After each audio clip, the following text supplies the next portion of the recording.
Hello, Futties, and welcome back to Foot in Review. Of course, powered by footcoaching.com. We are the number one independent podcast. And although I still have to remind myself of the new tagline, I think Chris has definitely proved that it actually works online already. You see his popping up everywhere now. Tonight, we have a special guest which I'll be introducing shortly, but is not other than the King of the North, the legend himself, that joins, of course, together with me. This show is none other than the Norwegian Indiana Jones. It's Ingve. Good evening. What did you call me, Indiana Jones? Or Yeah, Norwegian Indiana Jones. I was actually watching Indiana Jones half an hour ago, so yeah, that's awesome. The new one? No, I'm catching up on the old ones now, before the new one. Ah, smart move. Those are probably a little bit better than the new one. But hey, that's not the discussion we're going to have today. Because joining us is a friend of the show, a man we've been not having on the show for way too long. It's none other than the man that gets elite with his feet. It's James Tolando. Hello, John. Thanks very much for the introduction. Glad to be on, mate, and brilliant to see you guys again. I'm looking forward to it. It's so good to have you back. How are you doing? How have you been? Yeah, I've been well, thank you. Just grinding away, just keep going with the streams and things like that. Keep getting elite. It's all good. Just keep getting elite, like it's not. It used to be a big thing. Now it just keeps getting elite. Going well. Since the last time we spoke, there's a lot of things have changed. But for people that don't know you, quickly introduce yourself, will you? Yeah, certainly, no problem. Just for the listeners that don't already know, my name's James, aka Tolando77. I'm a Scottish streamer and I play FIFA using my feet. The reason being I was born with a rare disability called TAR syndrome. So in a nutshell, I was born with no arms. So I love football, like, most of us here, like every listener here. So, I didn't want to miss out, watching my friends play the console and things like that. So I just taught myself from early on. I used to lose every game. And then I just practice, it is true what they say, if you practice becomes perfect, but in no way would I say I'm perfect, but every day's a school day, right? So I just keep practicing and practicing. And then I got to, a consistent level, like high up. And I've been getting promoted into elite division and rivals pretty consistently now. Last FIFA and this FIFA as well. So I'm proud of it, doing it with my feet. I don't do it with any adaptations at all, just a normal PS5 controller that anyone in the world would use. And I just use it with my feet and just work with what I've got, Yeah, it's really impressive. And I have to admit, I absolutely hate the PlayStation 5 controller. I can't imagine how much of a pain that must be when you have to work that controller with your feet. Fair enough. But no, it's seriously impressive. You streamed 4 times a week, if I'm not mistaken, these days? Yeah. It's only actually I have 4. Yeah, I don't stream Monday, Tuesday, and Wednesday, John. Yeah, so I've been trying to hop on whenever I'm available, but usually where you stream on podcast times. But I do leave a message when I'm there, though. Go check it out. It's twitch.tv/Tolando77 or /Tolando. Yeah, that's the one. Thank you. Yeah, that's the one. It'd be great to see the listeners in the chat. Yeah, so go check it out. Twitch.tv/Tolando77. Ingve, I want to discuss something with you first before we take a deep dive into what James has been up to. Yep. Compensation. We talked about Compensation Inc. We did a full podcast on it last week, but it's not landing anytime soon, is it? There are still things rolling out, I guess. We've seen a few getting some compensation on PC yesterday, and there was a few that got on PlayStation. I know for sure today from the, I think it was the Polish 15K pack with some two-player pick loans. It was supposed to be in the text, and it wasn't, so it was worded wrong. So they got their compensation today. But we're still waiting for the ones Brazil Portuguese translation that was wrong a little bit over a week ago. So there was a 100k pack and a 200k pack, a few of those, I think. People are waiting for those, so maybe they will roll out tomorrow or the day after. It seems like EA is just kind of running them out kind of in a time frame when things happened. So we'll see. It's I think it's a few people waiting for some player picks that's coming now, so it's going to be interesting to see what they get from those. So, James, are you one of those players which switch languages in game to buy these packs and hope for combination? I wasn't glued up in that when it actually happened, so I regret not changing my language on FIFA, unfortunately. But what I feel, and maybe it has been rolled out, maybe I haven't seen it. Of course, I got the League One compensation from a while back, but there was an SBC, I believe. You could do it 5 times with a team of the season on moments pack. And there was no moments in it at all, and then they took it off completely, and then it hasn't come back, and it's now just the packs that have been rolled out with the compensation regarding the player packs. I don't know if that's been come out. Have I missed that? Or no, you haven't missed it. I think that's gonna come out as well. So if you did all 5, you'll get 5 new packs. It was supposed to come back and be 5 SBCs daily, but that didn't happen. So maybe they'll bring it back when they have everything under control, and maybe after the compensation is sent out, and then they'll give it back up, because people still want to do them to get the team of the season moment kind of roll of the dice SBCs. So hopefully they'll bring back the SBCs. I know the compensation is coming, but that happened after the Brazil-Portuguese thing. So I'm guessing after they've rolled out the player picks from that, then they will start rolling out these packs from that SBC, which is supposed to include the moments, which it didn't. So maybe a few more days to wait still for those. Nice one, thank you. The reason why I ask is there's a lot of people that actually was changing the languages and spending FIFA points to get back. So there's a new tinfoil hat theory being sent into the questions. Because it's tinfoil hat, I would name the person that actually sent in the question just for safety reasons. But here's an idea. Are these packs now deliberately written so they do not say alone? Think about it. You make a mistake in a non-English language, easy to blame translation, but now loads of folk jump on and buy them for points. Cheddar ching! FIFA points go through the roof, and all you have to do is give some extra team of the season out. How many of these packs are being bought because of this mistake? Loads are my guess. FIFA points fountain. I think that might be a little bit over-exaggerated. What do you think, James? Well, I wouldn't past anything. I wouldn't put anything past EA at this point, But it's what I would say. It's weird now that you're actually just logging on, looking at the 6 p.m. content, and you're looking for mistakes now. That's really what you're looking at to try and get compensation. They could do it. Why not? They could, but it's very less likely. Maybe it is just down to their, shall we say, their I'm lack for the better word, so I'll just choose mistakes again. But it's really becoming very, very common, these mistakes. So I don't really know. How do you feel about it, guys? Ingve?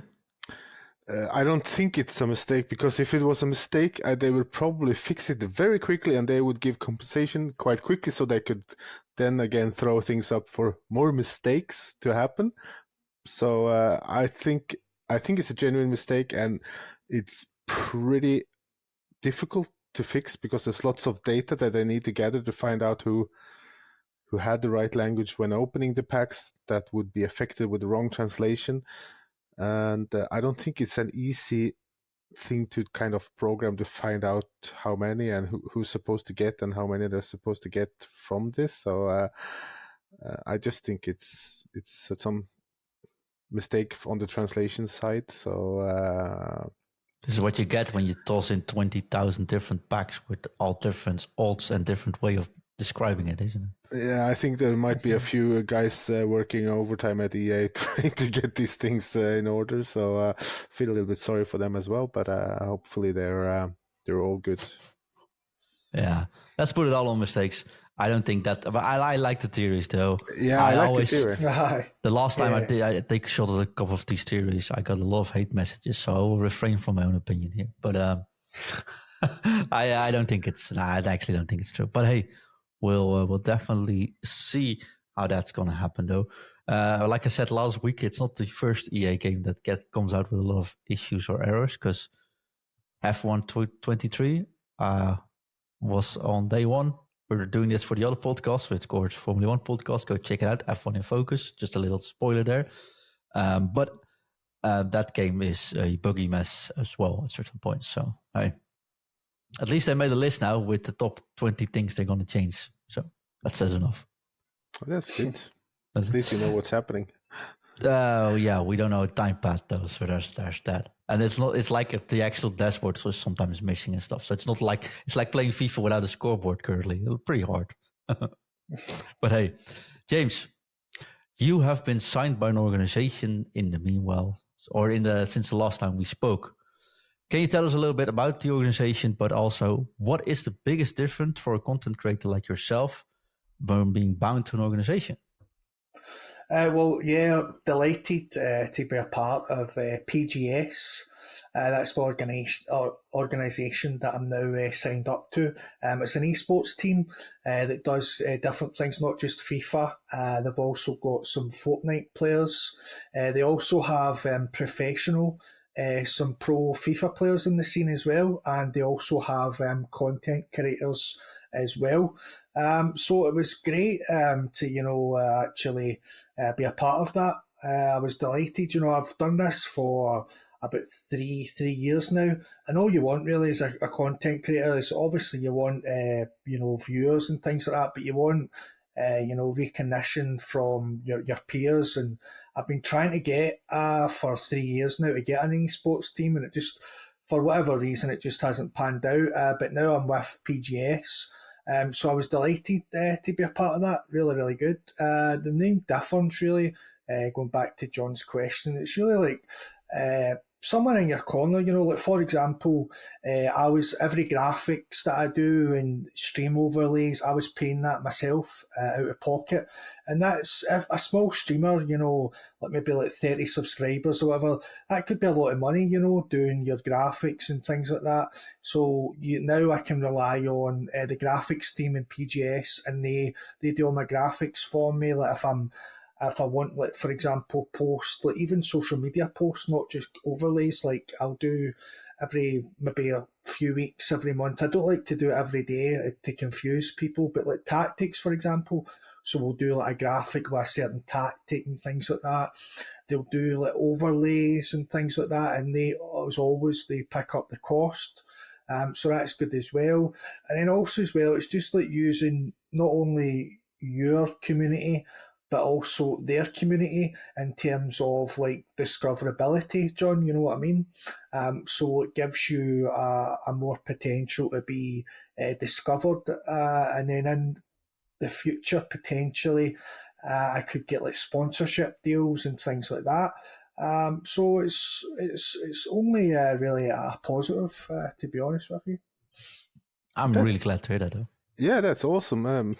Maybe if we were so lucky that somebody making hats, so looking for someone to sponsor, James is a good subject here. So send him a few caps for you to use on stream. So yeah, definitely. Yeah, sponsors we'll send nice. some food and review caps, which you of course can check out on foodandreview.com as well. Yeah, but you're getting one of those caps, James. No worries. Yeah, perfect. Thanks. Thank you. Oh, Bugrat says in chat, which you can join if you, of course, are a Patreon supporter. He says, James, how long are you able to play for in one stretch? What, in a stream or just off stream or? Both? Both, yeah. Is there a difference for you? Well, Before I answer this, I do have a life. Don't worry, listeners. But I could see To before have a life. I could play. I could no, before I answer this. So that's what I could play like, and I'm no joke. Some before I've gotten like insomnia, so I could easily play FIFA for like 21 hours, 22 hours. That's what I used to do when I was younger, just trying to get better and better. But now, as you go older, maybe about 6 to 8 hours, and then you're just a wee bit gassed out, really. And also, I wouldn't recommend to the listeners to do, like, for example, foot champs. I would never recommend just doing that in one sitting, But what I do now is I just split it up. Like, I'll do 10 games on a Friday, 10 games on the Sunday, and so on, and just break it up. But I would probably say about 6 to 8 hours. What about you guys? Oof. I kind of struggle to, if I play champs or rivals up in elite, and it's probably I can play maybe 2-3 matches, and then I need a break because I need to concentrate so much to be able to get some decent results.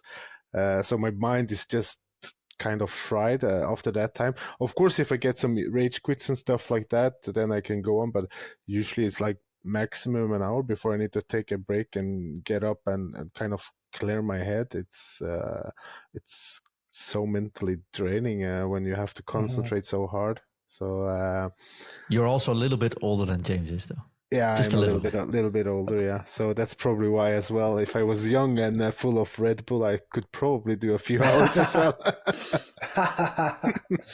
Fair enough. Yeah, well, I can honestly, I'm trying to be really careful with the amount of time I play in a row. So I am someone that I'm also old. That doesn't when you look at the YouTube video, you can see that. But I am very much in need of some physical movements in between. So I usually just play 3-4 matches. Then I do some stretches from exercising, anything like that. Then we continue like that. But since my work is also FIFA, it can also mean play 12 hours of FIFA, but then always in those certain breaks.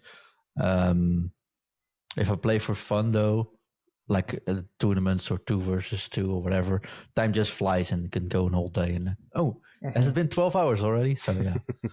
But I will feel that the next day, though, and everything from my thumbs to my feet, honestly. That's all of them. He also sends in another question, our dear friend Simon. He says, are there any tournaments for gamers with a superhuman ability like yourself? That's one thing that I feel EA Sports or FIFA should do more of. To be honest with you, there isn't enough, in my opinion, and I feel it's very, very similar to the women's game. But there wasn't a lot in the last maybe 10 years of women players or tournaments, but now it's a huge thing. A woman was on the cover, Sam Kerr, on FIFA 2023 this year, and they're doing more and more tournaments. So I'm not saying I'm going to be in the cover of the next FIFA, but I certainly hope that it is a thing, because we're just the exact same as everyone else, and we just want to play the game that we love. But also, there's no doubt about it that even though we're like everyone else in terms that we want to play the game we love, we have to do more than the average person just to enjoy it. How difficult it is. I say that I get to elite and maybe I sound a wee bit blasé about it and not whatever, but it's tough, man. It's tough to really learn and play with your feet and also get the timing right and things like that. There's another gamer, if you could use the word disabled gamer, like myself, wobbly gamer, and he's visually impaired. I don't know if he's got any adaptations to that, but he plays as well, and I can only imagine how tough it would be for him to play the game that he loves as well. But not only that, there's people with good ability, like maybe to get, like, for example, last year I got elite the game comes out late September. I got Elite in middle of October, and I'll tell you something. Most people that only get Elite within a month and a half of the game being out is probably only professional players. Professional esports teams, professional players, and I done that with my feet.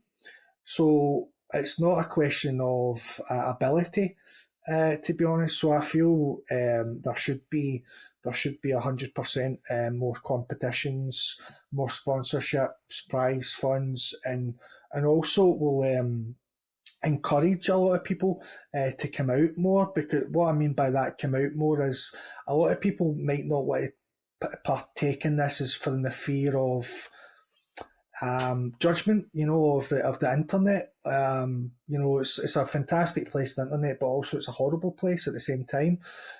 So maybe in the fear of that if they participate in this tournament or whatever, and if that tournament host maybe streams it on Twitch or whatever platform it may be, then they might feel a bit intimidated by that. Like maybe they'll get messages or the chat won't be so kind.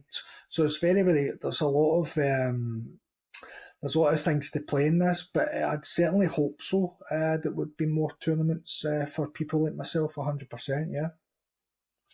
Definitely. I agree that there's not enough to be being done with.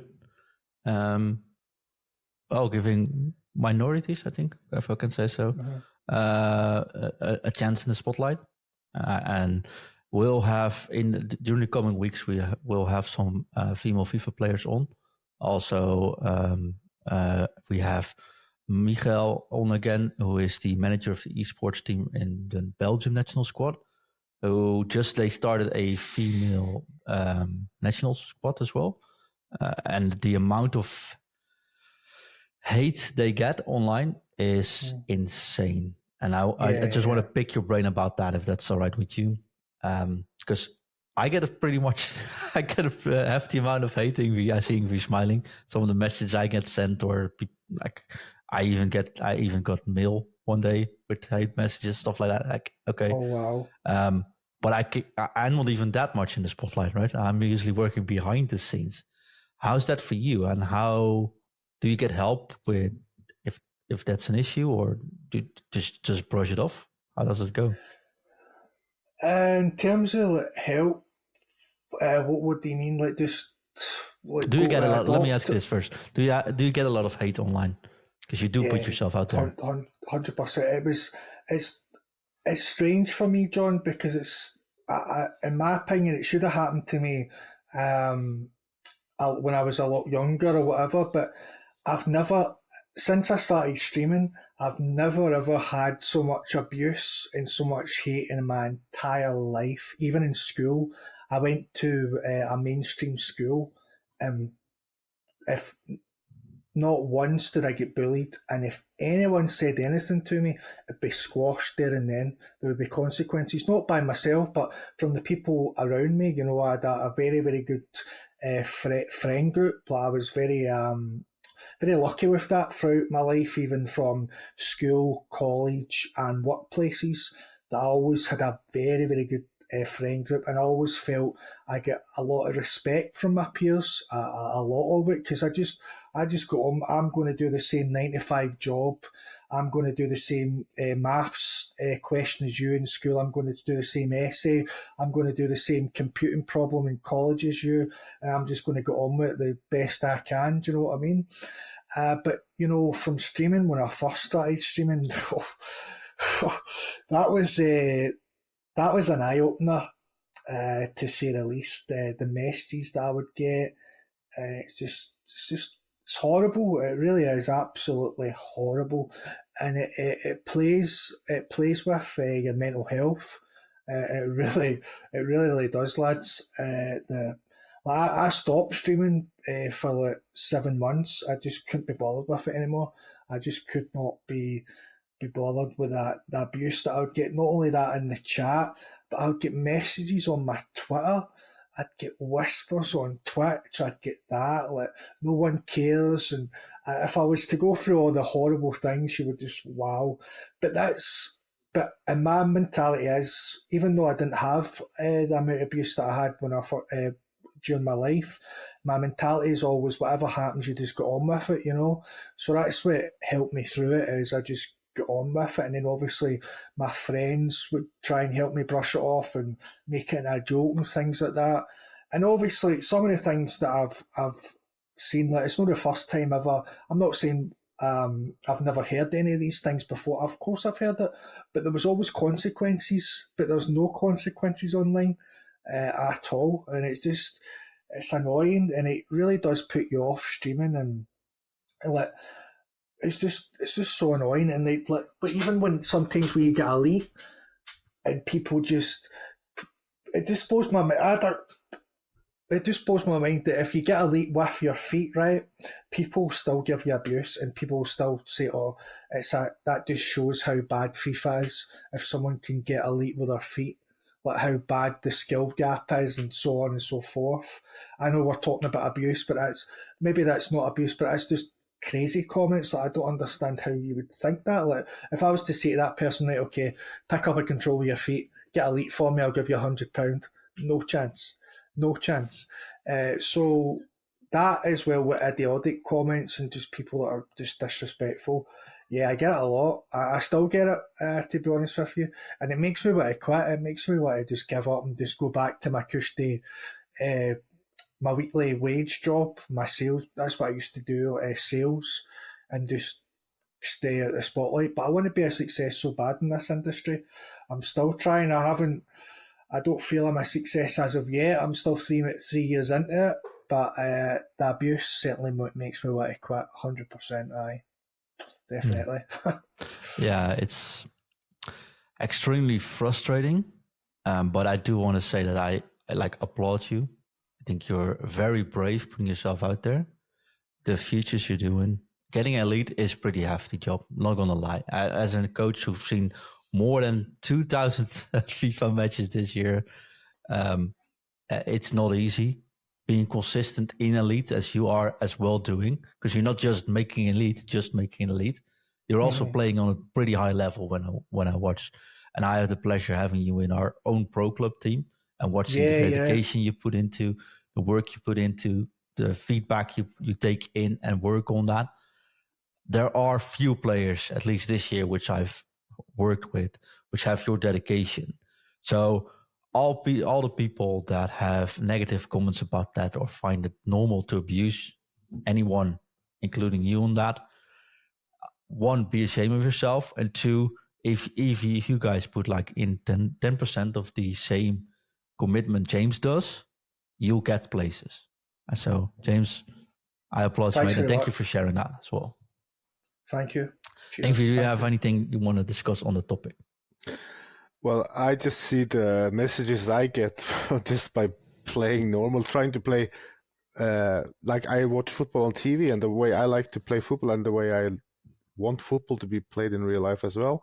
That's the way I try to play when I play online, and I get abuse for it's boring, and then if I score you won 6-0 today, right? Yeah, 6-2. I was 0-2 down, and I won 6-2, and I got a message telling how boring I was and how bad I played, and I should just give up, and I'm a failure and stuff like that. And it's just, I feel sorry for these people because I think they don't have a good mental health themselves by doing these things, because if everything was rosy and fine and they were very happy, they wouldn't need to send these messages to feel, I think they do, to kind of feel better than you, the ones they send the messages to.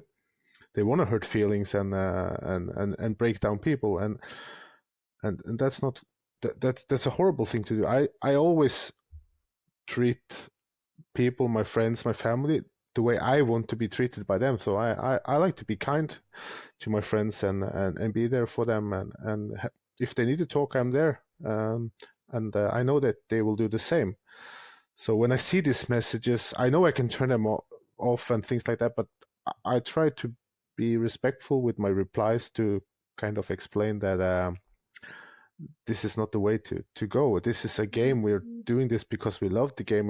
We love football, and we want to have fun and a good time. And it's better to be nice than just be evil.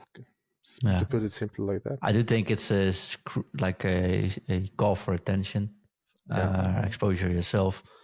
The fact you're putting yourself out there in a decent manner, James, and they have to respond to that is that they don't get that same attention. I think that's one of them. So let's quit giving them attention today, but I'm glad you wanted to open up about this. And I've never said anything, I think, on the show before, but the host on the podcast knows how many messages I get in a week just for thinking EA isn't always a bad thing, or the fact that I said I opened points is probably enough to go to my house and threaten me here. So it does happen, weird things, and I'm not even putting myself out there as you are, James. So just know that we're always here, and we definitely applaud you for you being out there, man.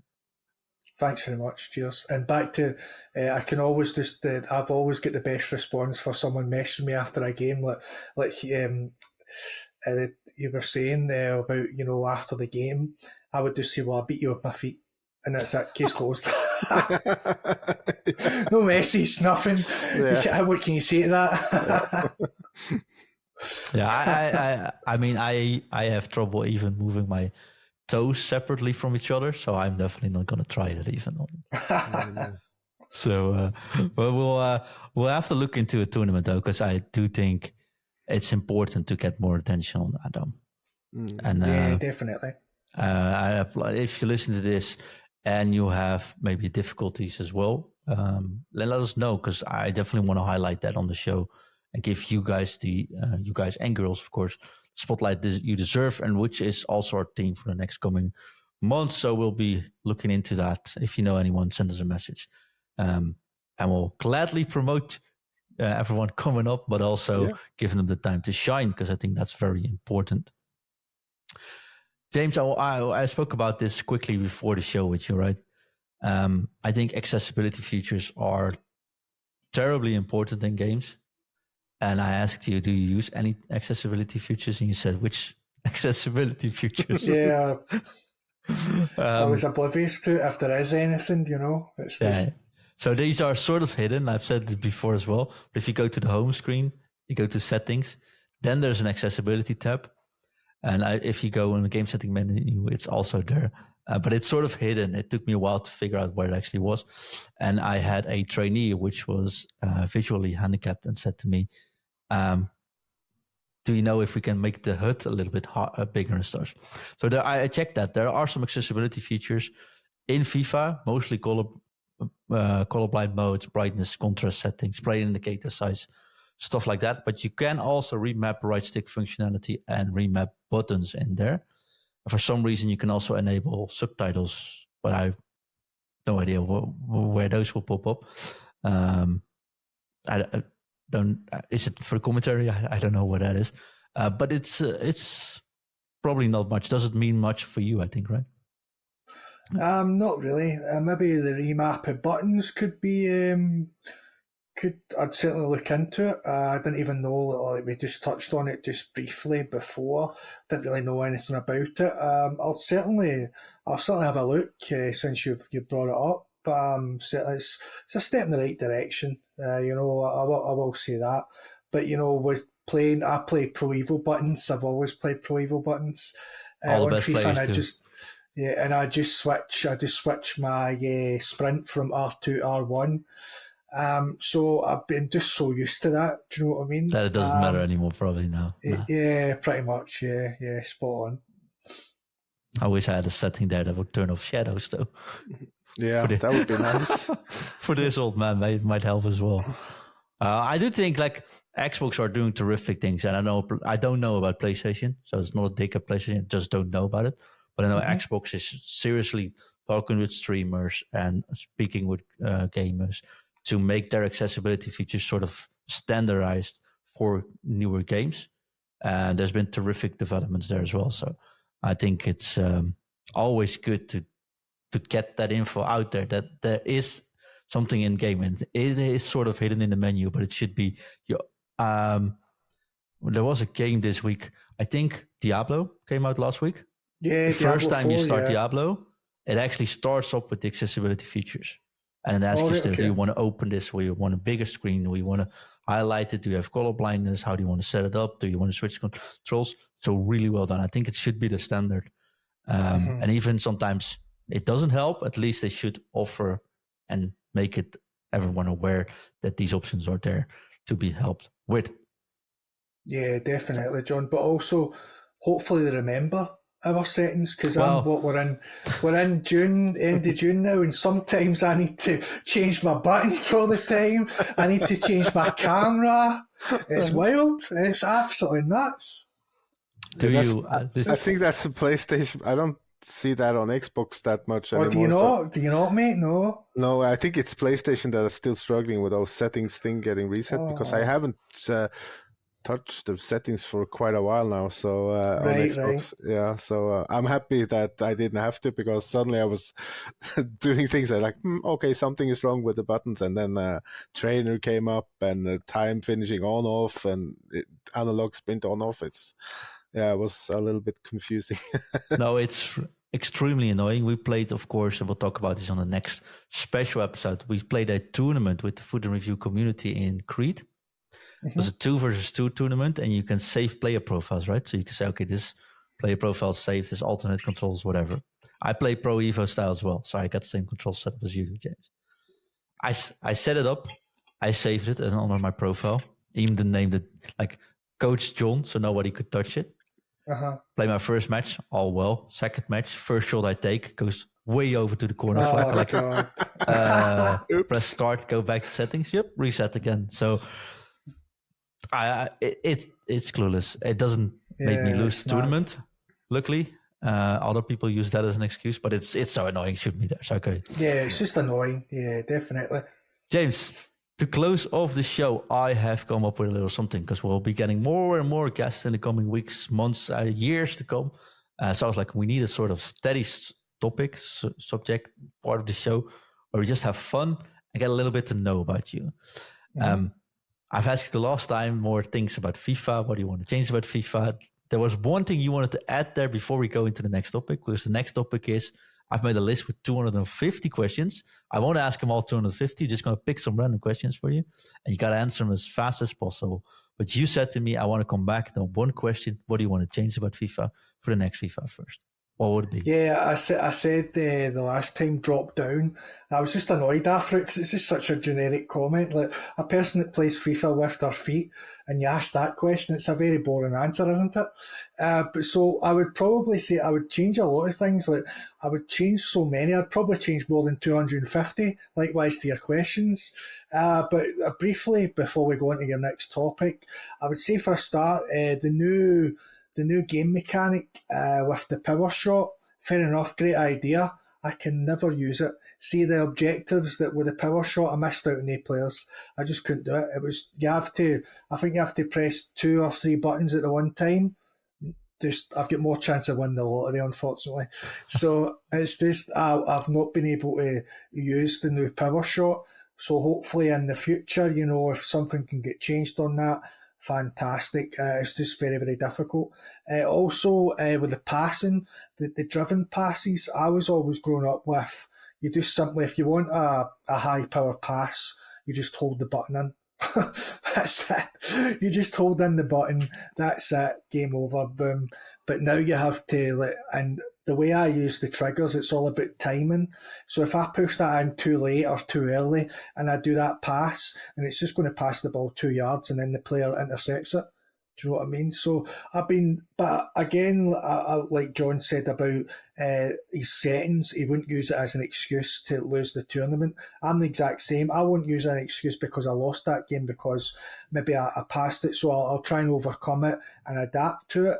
But it certainly would make my life a lot easier by changing the buttons and making it just like 1 or 2 button functionality. Like, for example, this year with the driven shot, last year I couldn't do the driven shot because you had to hold in L1. Like, my right side's better than my left side, so you had to use L1 and then shoot. So I couldn't do the driven shot. But this year I believe it's just 2 bars of power.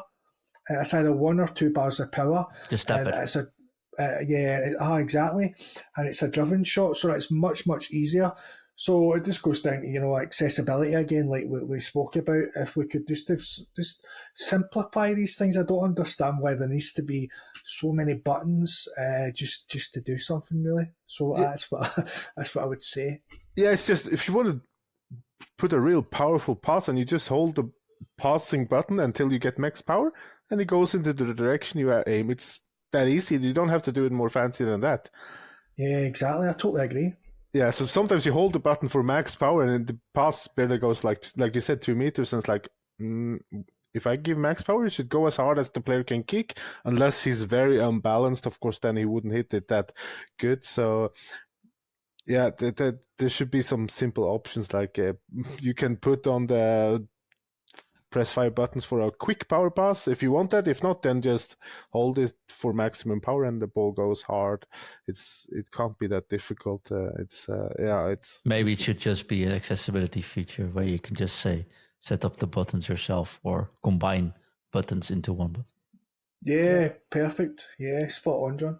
Yeah, spot on, guys. I agree with everything that you said, both of you. So, out of my list of 250 random made questions, I'm going to ask you 10. Ingve, if you want to keep calm, my friend, because I will probably lose count and we'll be here tomorrow morning. Just random questions, James. Got to answer them as fast as you can. And if Ingve wants to take a deep dive into one of the answers, just let me know, right? All right, let's start easy. Blue or green? Green. Didn't see that one coming. What's the best Wi-Fi name you've ever seen in your entire life? Best Wi-Fi name? No idea, pass. But the best FIFA name has been Obi-Wan Kenobi 2 though. I like that. I like that one. How do you hang your toilet paper? Over or under? Over. That's the only proper way to do. How long do you think you'd survive in a zombie apocalypse? 10 seconds. What would you call a male ladybug? A what? A male ladybug. A bug. Good. Do you sometimes hear voices in your head too? Aye, go for it.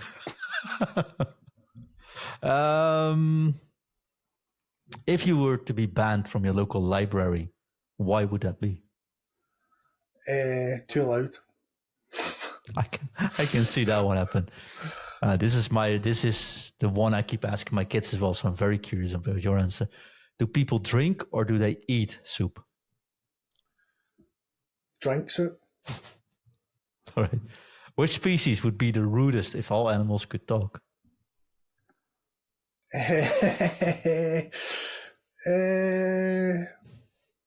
Probably a great white shark. That's a good one. That's a good one. I think he would be very polite. That was 10, right, Ingve? Yep. All right. Nah. All right. Okay, now one more. I'm going to ask this one on every show, I think, everyone. If life is a video game, what cheat code would you want to use most? Cheat code? Yeah. Unlimited health. Oh, that's probably a good one. That's me, though. I was thinking about unlimited funds. Unlimited cash. Smarter. I would say I would go for health. I think, yeah. That's a great answer. Good thing. Awesome. Thank you so very much, James. I hope you liked it, mate. If you have any questions for James, where can people find you to ask them? Yeah, certainly. I'm on twitch.tv /Tolando77. You'll also find videos on TikTok, just the exact same handle, Tolando77. All my social media, Twitter, Instagram, is always Tolando77. And I welcome any questions at all. I'm an open book, and I feel it's important that you should never feeling that you're walking in eggshells with someone with a disability, because they're always open to ask and discuss things and just create awareness. Do you know what I mean? Perfect. Ingve? Yes. Funreview.com/Ingve? I wish. I have no logic in my socials. No, you don't. No. No. So Twitter is Evgnoni, which doesn't make sense, and on well, on the Discord and EA forums, and gamertag is little on 95, which doesn't make sense either since I'm not born in 1995. So I'm sorry for all for the confusion, but I don't want to change it now since people probably know how to find me. So 7 million followers, mate. I get why you I want wish to change. I'm happy with the ones I have. They are quality, all of them. Perfect. Of course, check out the show on all podcast services around the world. But something I really want to ask you, if you are listening or watching this, give us some feedback. So if you're watching the YouTube version, or of course the video version on Spotify, well, I have a new editor. We got fancy looking graphics. We got new intros. Let us know what you think. Do you like him? Don't you like him? Let us know the feedback, because we appreciate feedback. We see it as a gift. And as long as you keep it nice and clean, we'll take it on with 2 hands and work on that. So very much appreciate it. Check out foodinreview.com, of course. And of course, patreon.com/foodinreview. And thank you so much for our Skybox owners, which I, not forgot to thank, but we didn't have a fancy graphic. So from this episode on, check the fancy graphic. And thank you so much for supporting us. See you this Thursday when we do a Creed special show with none other than Marius and Chris, Grandpapa Mac, and myself, actually. And I think Friday, Ingve, you'll be returning with Daniel. Yes. And maybe even Carl, but I'm actually not too sure. So keep that on as a little surprise. And upcoming are, of course, the show with the Belgium national squad. With we got Anna Foot on, I guess, soon. We got Inta coming soon. So a host of guests coming on soon. And if you have someone, or you are someone that said, hey, I like to be on this podcast, send us a message. We can always have a chat or have a look and how we can help each other. So that's all for now. There's just one thing left to do, and I actually forgot to brief James, so let's see if he still knows what to do. There's just one thing left to do. Drop it. Drop it. Drop it. F-U. T. F-U. T. F-F-F-U. T. F-U. T. T. T. Interview. F-U. T.